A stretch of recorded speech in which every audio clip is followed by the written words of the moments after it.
Hello, people. Sean Rama here, Sean Geek Podcast. Another midweek. That's right. I think this is, I don't know, I'm just kind of feeling the vibe of doing a midweek. Catching you guys up. Sometimes I think what happens is you guys are enjoying these midweek updates. I'm not sure why, but I'm going to keep them coming because instead of remembering everything that's happening and updating you guys on it, it's much easier to do midweek. So, anyway,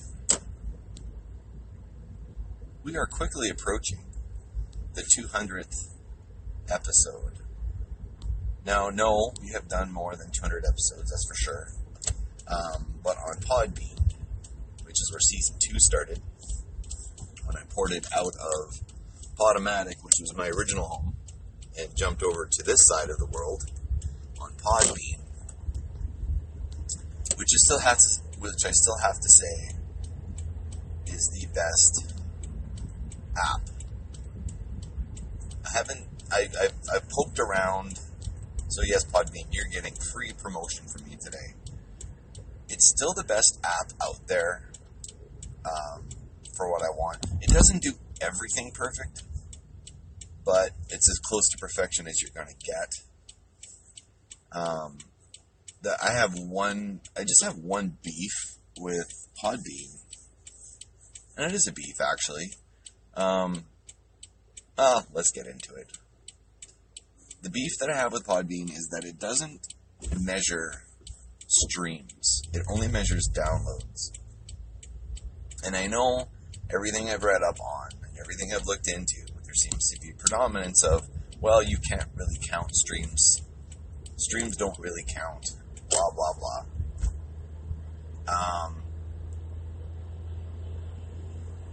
So I disagree with that because I'm going to be honest. With all these data unlimited plans rolling around, and anybody's ever streaming,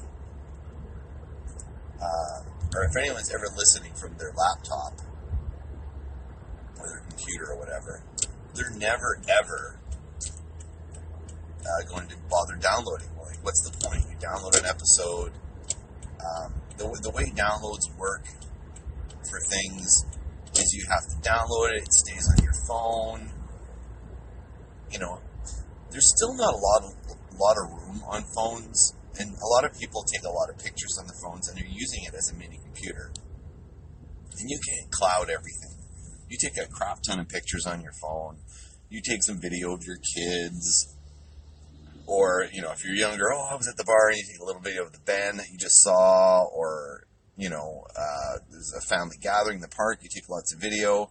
Everyone's taking video and taking pictures all the time, and these things are huge. They're massive sizes. In fact, the sizes of pictures and all that stuff are so big that you still can't transmit them in a easy, efficient way to your friends, because these files are so big. Now, people don't regularly purge their phones.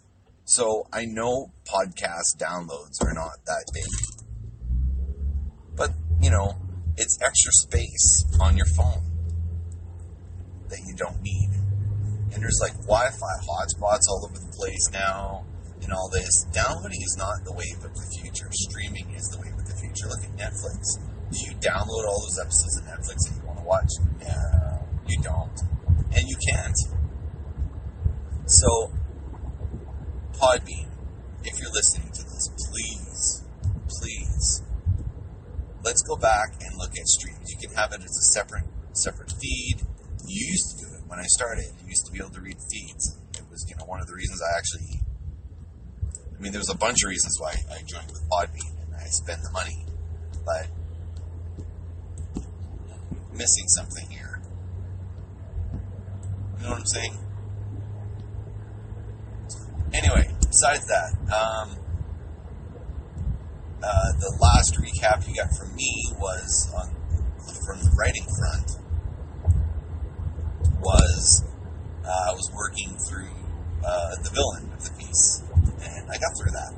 And those parts are all suited up,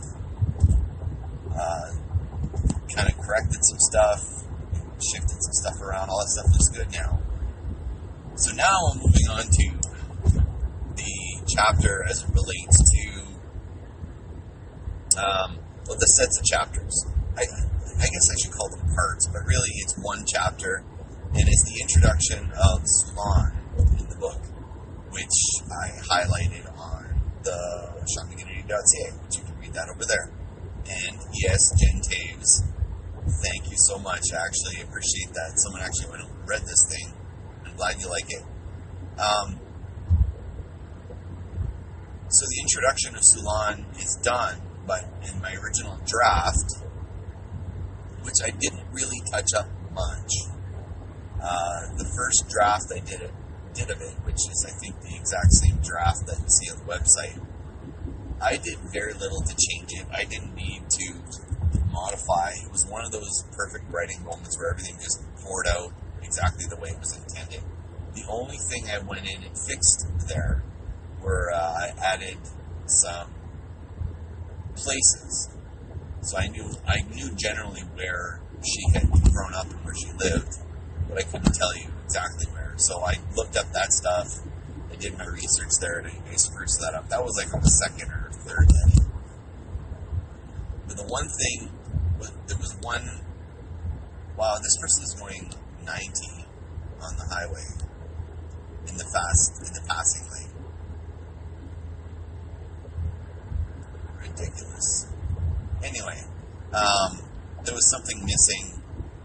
There was something that came through in the edit that Mr. Larry Sulan did, and he pointed out, you kind of bring this up, but you don't delve into it at all. And I was kind of curious how that part of it works. And then I'm like, as I'm reading through it again, like, damn, like I opened up a whole world of possibility here, and I never really touched on it.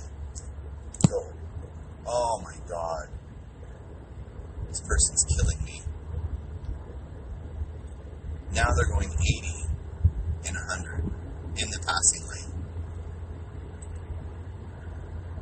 And, oh my God, this is painful. Now I'm passing in the slow lane. It's just brilliant. Some people, they just want to be in that left lane.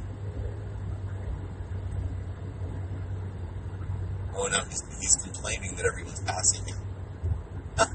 Nice. Anyway, so there was something that intuitively I knew, because I guess the thing I want to say is I'm often the skill sets that these people have, I try to ground in something, and everyone's a little bit different. Everyone's not exactly the same. Their skill sets are not exactly the same. How people figure things out, how people work things are not exactly the same one to the other. So I actually came up with a rule set for each character. Now, I didn't do that on the first draft. It definitely wasn't there in the second draft. And it's only, on the fourth and fifth draft that I've actually figured some of these things out and grounded them into some kind of science, some kind of training, that sort of thing. So, Larry, thank you. You cracked the code on what I guess I had laid out there, but I didn't follow up on with Sulan. So I'm actually, the chapter I'm working on now, it's an addendum, I guess, if you want to call it that. It's just a little add-on piece of Sulan and her life when she moved away. And it's before she becomes part of the book, I guess.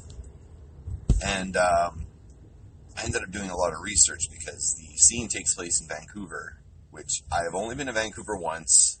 I didn't do any nightlife. I didn't do this. Like, I was there with my wife. We were there for, 4 days, and we just walked around and just traveled by foot and kind of saw things. So I don't know much about Vancouver in terms of personal experience. Oh, this guy's trying to edge me out now. The same guy that was going 80 on the highway is trying to edge me out to get into this turning lane. Anyway, it was, I had to do my research. So I spent about 3 hours trying to figure out where she would be in Vancouver exactly, in terms of which street, that thing, and then I locked in on when she's going to meet the hero of the book. And by hero, I don't mean the lead of the book, but the actual hero that is in the book. And when she meets him and how that's going to go. And I wasn't really sure how I wanted to do that because her skill set is such that people can't really screw with her. So how did this happen? How did this fall together? So 3 hours of research and figuring it out, how this would happen. What is it? So it was basically 3 hours of brainstorming. Just of, going to websites, looking stuff up, taking pictures of things. And then it's like, okay, clicked. I got it. So now, today, at lunch, I'm planning to actually write that scene out. I started yesterday, but I literally, once I had everything figured out of what I was going to do, I literally had 5 minutes to put the scene together, and I'm not going to rush through it. I want it to be proper. So, excited for that. Other news. We did on Sunday, my brother and I, we actually got together for 3 hours, and we finished up. We did basically the equivalent of 3 episodes on Sunday, studio stuff. So you're not going to get all the extraneous sound you get like you're getting right now. And really, really excited for this. So we had a couple of fallouts. Corey wasn't able to make it. Tracy wasn't able to make it. I tried to lock in a couple of co-hosts, both of which fell through. But that's okay. We'll get you guys in the next iteration. But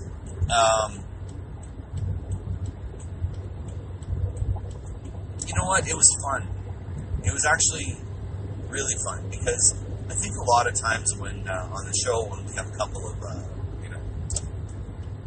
extra guests or a couple of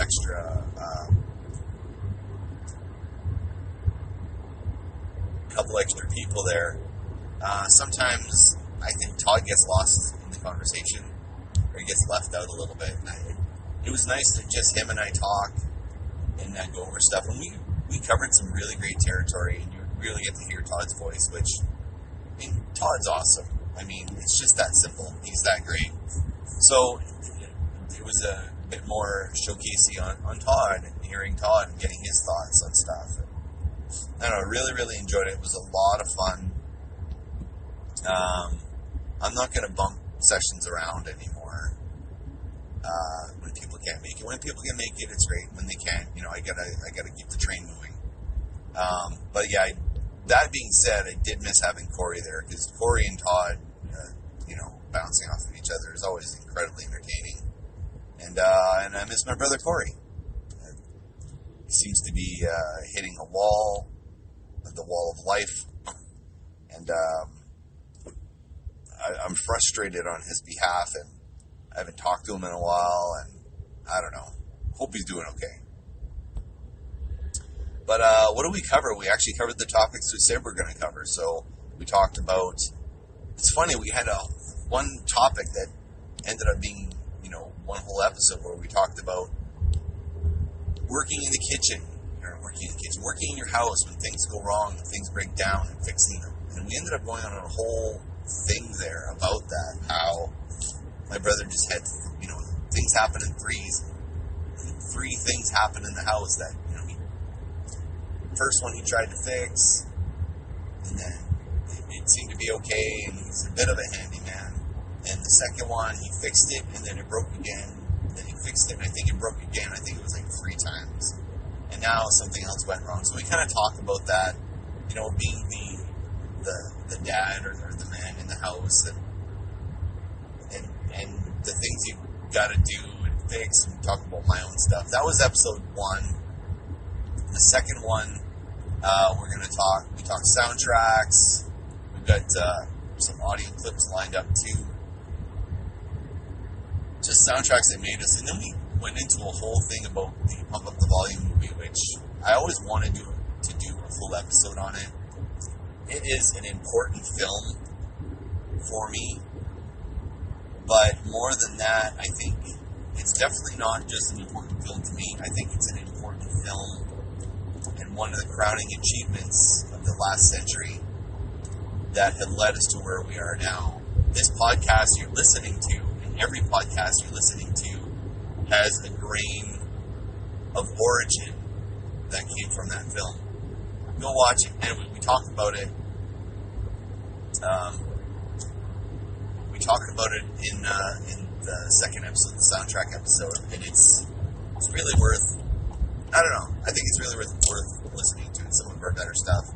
And then the final one, we talk about cover songs, and we talk about John 5, the artist John 5, at length, and we also talk about Temple of the Dog at length.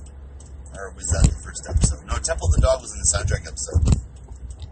Anyway, check them out. The first one will be airing this Monday for the next consecutive 3 Mondays. I'm in the editing process. I have finished editing the 3.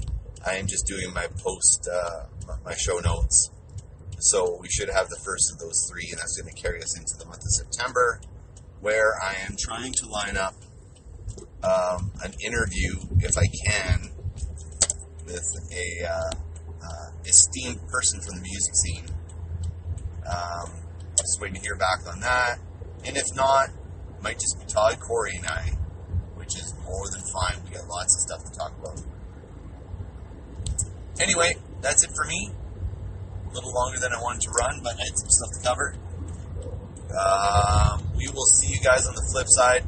Please like, share, subscribe, all that sort of stuff. If you want to leave a message, you can do it at any of our social media places. Sean Geek on Twitter, Sean Geek Podcast on Facebook, Sean Geek Podcast on Instagram. You can also find us at The Real Meet the Geeks at Facebook, which is kind of the home base for all things geek. And we'll see you guys on the flip side.